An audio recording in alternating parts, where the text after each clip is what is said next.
Assalamualaikum warahmatullahi wabarakatuh. Salam sehat dan salam sukses untuk kita semua.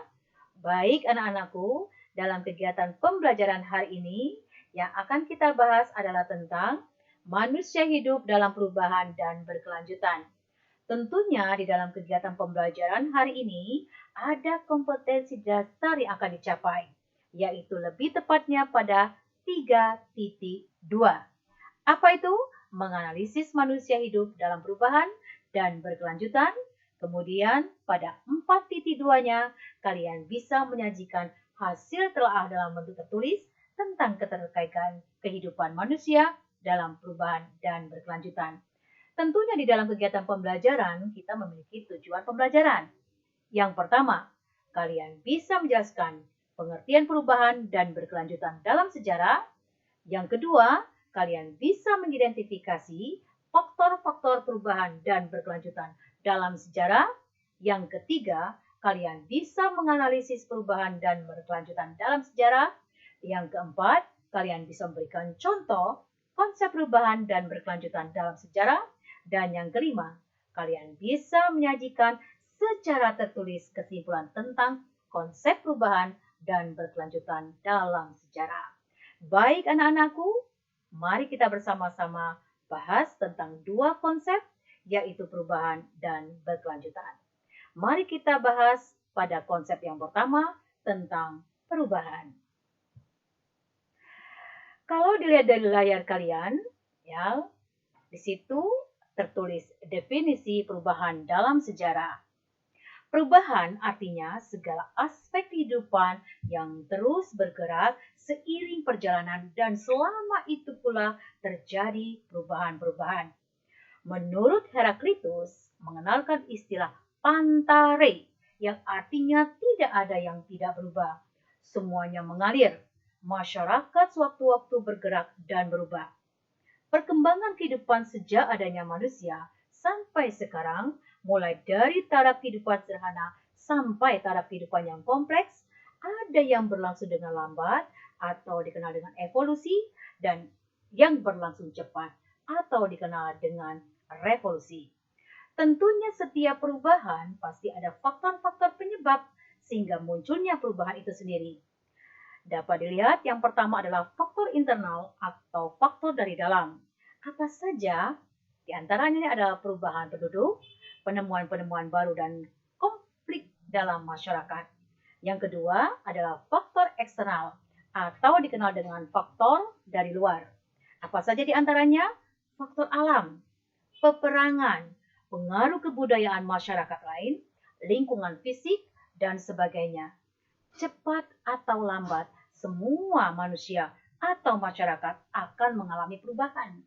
Perubahan dalam masyarakat terus berkelanjutan seiring perjalanan waktu.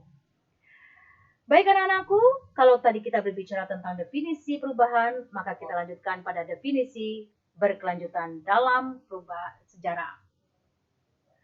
Berkelanjutan dalam sejarah merupakan rangkaian peristiwa di masa lalu, sekarang, dan masa depan yang tidak dapat dipisahkan satu sama lainnya. Menurut Ruslan Abdul Ghani mengatakan bahwa ilmu sejarah ibarat penglihatan terhadap 3 dimensi, yaitu penglihatan ke masa silam, ke masa sekarang, dan ke masa depan. Kemudian, agar kalian bisa memahami apa itu perubahan, apa itu berkelanjutan, selain kalian memahami dari definisi, kalian bisa melihat dari contoh perubahan dalam sejarah. Coba kalian lihat gambar, ada contoh modernisasi akibat kemajuan teknologi. Di antaranya di sini ada gambar sepeda. Ya, sepeda menggunakan tenaga manusia. Ternyata apabila semua aktivitas hanya menggunakan sepeda, menggunakan tenaga manusia, jelas itu tidak efektif dan efisien.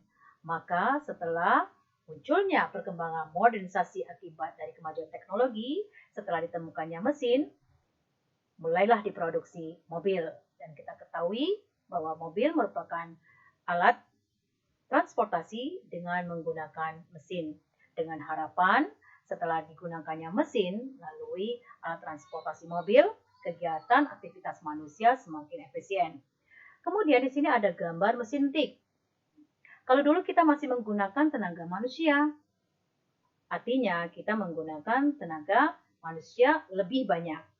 Sementara pada kemajuan teknologi, mulailah kita mengenal komputer, sehingga lebih efisien dan lebih praktis untuk aktivitas manusia. Kemudian kalau tadi contoh perubahan, sekarang kita lihat contoh berkelanjutan. Kalau dilihat gambar, ada seorang tokoh proklamator, yaitu Bapak Insinyur Soekarno. Pada saat itu beliau sedang membacakan naskah proklamasi, di mana naskah proklamasi setelah dibacakan itu merupakan tanda simbol bahwa Indonesia menjadi negara merdeka. Dan kita rasakan bagaimana kemerdekaan itu sendiri hingga saat ini. Dan coba lihat gambar yang kedua, adanya pengibaran bendera merah putih dan diiringi lagu Indonesia Raya. Dan kita sampai sekarang sangat mencintai negeri kita.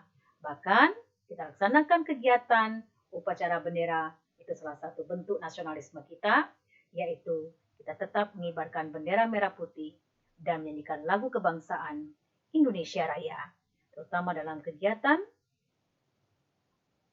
saat kalian melaksanakan upacara. Baik anak-anakku, itu saja materi yang Ibu sampaikan. Semoga bermanfaat dan kalian bisa mengambil pembelajaran setiap peristiwa-peristiwa yang terjadi di negara kita. Terima kasih. Assalamualaikum warahmatullahi wabarakatuh.